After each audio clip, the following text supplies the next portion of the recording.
कि आप अपना मुंह बंद कर लीजिए। जब आप लगातार आपके मुंह के ऊपर एक कपड़ा लगा के रखेंगे तो आपके दिमाग की ट्रेनिंग हो जाएगी कि आपने बोलना नहीं है, बोलना कम है।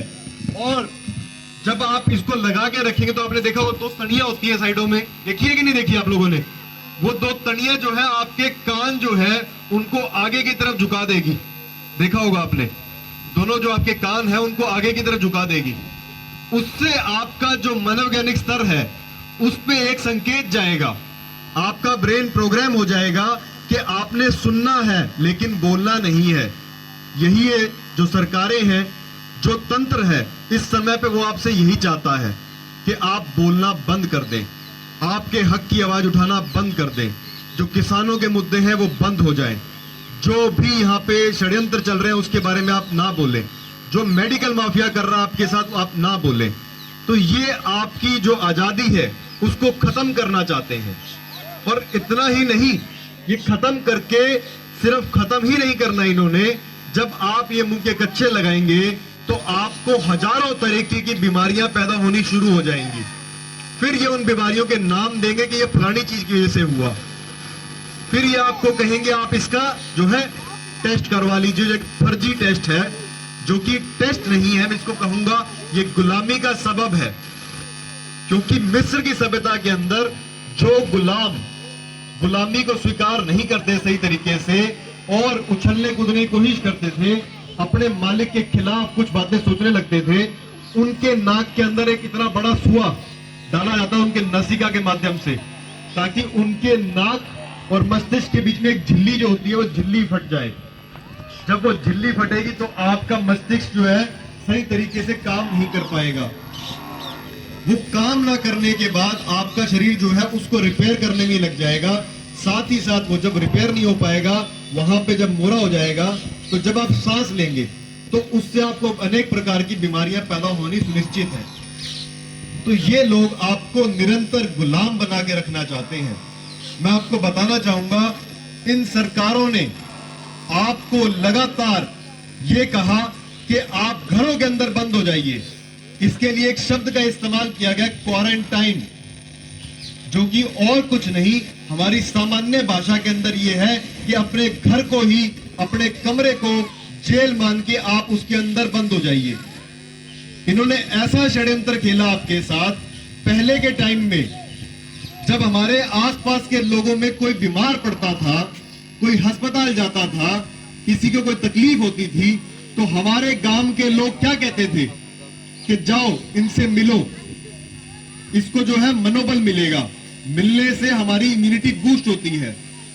अब इन्होंने क्या कह दिया, आप सोशल डिस्टेंसिंग रखो, जिसका हिंदी में अनुवाद है सामाजिक दूरी।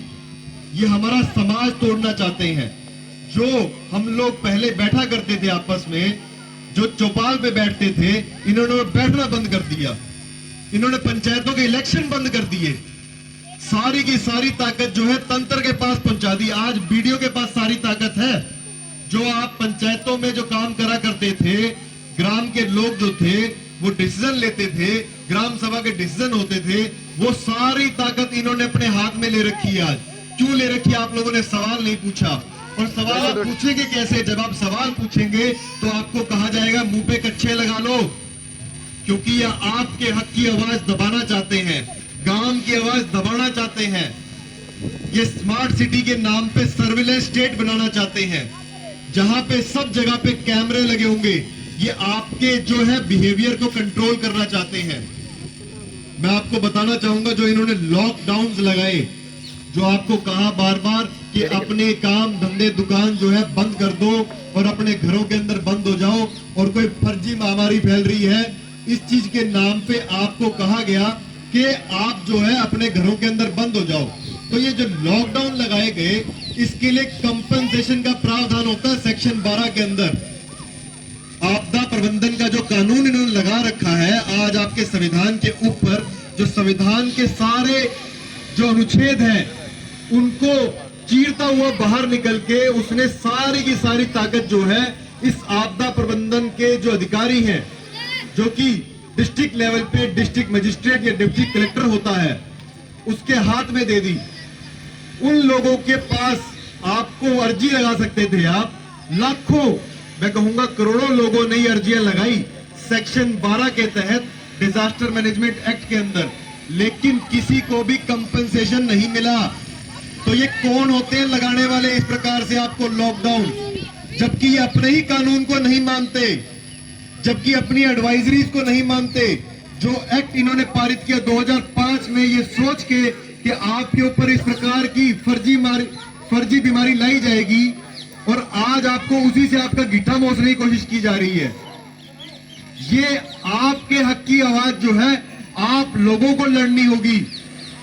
आप लोगों को आज समझ तो आ रहा होगा, इसको समझ आ रहा, हाथ खड़े करो। आ रहा आपको फर्जीवाड़ा हो रहा है, आपके काम धंधे, आपकी फसल सब बर्बाद करने की कोशिश की जा रही है। इस समय पे आपकी जमीनों के ऊपर जेनेटिकली मॉडिफाइड सीड डाले जा रहे हैं। आपकी वही कंपनियां हैं ये जो आपके गांव के अंदर, आपकी जमीनों के अंदर पेस्टिसाइड डाल रही है, जो जहर वाली खेती हो रही है। हम कब से बोल रहे हैं कि जहर वाली खेती छोड़ दो और अपनी देसी खेती पे आ जाओ। और ये दैत्य जो है ये चाहते नहीं है कि आप देसी खेती करो। कारण क्या है? क्योंकि इनको पता है जो आदमी खुद का अनाज उगा सकता है और अनाज उगाने के बाद उसी का बीज दोबारा इस्तेमाल कर सकता है, उस व्यक्ति को कंट्रोल नहीं किया जा सकता।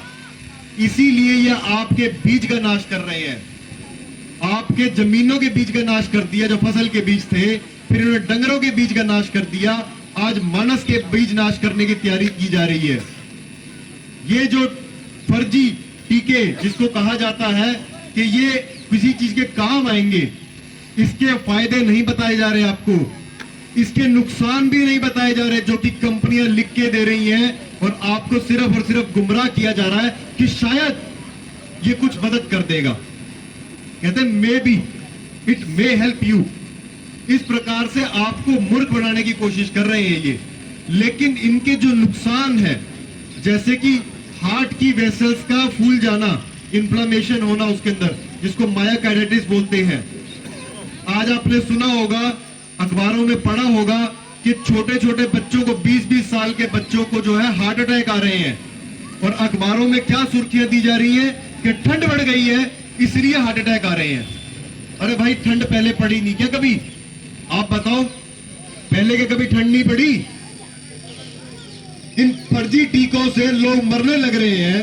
आज वो नरवाना के अंदर मोहित के पिताजी नरेश जी, आज भी वो वहां बैठे हैं। 25-27 दिन टप गए हैं इस बात को, और उनको झूठी सांत्वनाएं दी गई प्रशासन की तरफ से।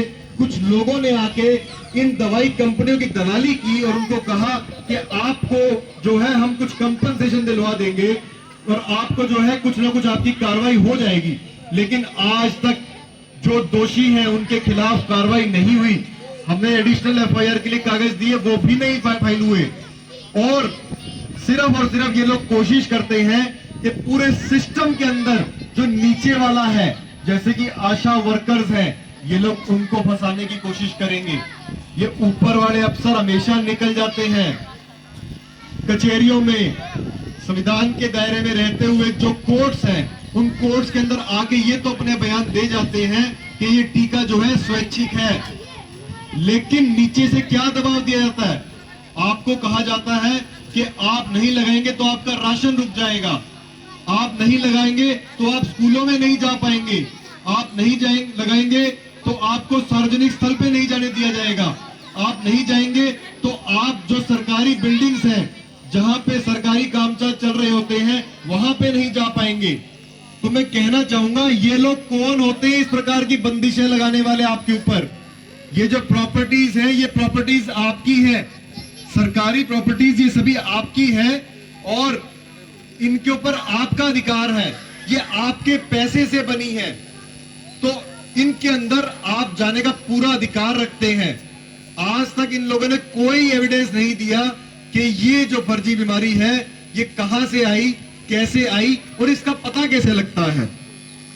इसका पीछे कोई एविडेंस नहीं है, क्योंकि आज तक इस वायरस को आइसोलेट नहीं किया गया है, और ये लगातार आपको मूर्ख बनाने की कोशिश कर रहे हैं। मैं समझता हूं आप लोग समझ गए हो और इस लड़ाई के लिए तैयार हो। समझ रहे हो आप सब लोग? समझ रहे हो तो हाथ हिलाओ। तो आप सब लोगों को समझना होगा ये लड़ाई आपकी है, हम लोग आपकी मदद कर सकते हैं इस कानूनी प्रक्रिया के अंदर भी, और जो भी कागजात हम सबके अंदर हम आपकी मदद कर सकते हैं, लेकिन इस लड़ाई के लिए खड़ा आपको होना पड़ेगा। तो मैं अपनी वाणी को विराम दूंगा, इसके बाद डॉक्टर भलारा बोलेंगे। तो उससे पहले हम एक नारा लगाएंगे, वंदे मातरम, इनकलाब जिंदाबाद।